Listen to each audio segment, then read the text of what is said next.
নমস্কার বন্ধুরা, আমার রান্নাঘরে সবাইকে স্বাগত।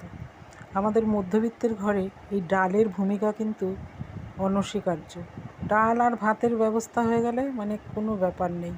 ডাল একটু করতে পারলে একটু আলু সিদ্ধ দিয়ে বা একটু কোনো ভাজা করলাম, বাজার কিছু না থাকলো, আজই যেমন আমার তাই হয়েছে। ডালটা করতে পারলে সমস্তই, ডাল দিয়ে দারুণ ভাত খাওয়া যায়।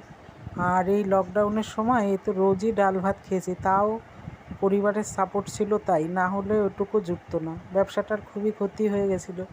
সেই সমস্ত দিনগুলো মনে পড়লে না চোখ দিয়ে জল চলে আসে। 500 টাকা তোলার জন্য সেই যে মা বোনেদের লাইন, কোথার থেকে যে ওই সমস্ত দিন আসলো ভাবতে পারি না, ভুলতেও পারি না, ভুলতে চাইও না। যাই হোক, দেখো ডাল ভাত খাওয়া হচ্ছে শান্তির খাওয়া। ভিডিওটা যদি তোমাদের ভালো লাগে তাহলে অবশ্যই লাইক কমেন্ট শেয়ার করো। আর আমি এই ডাল ভাতকে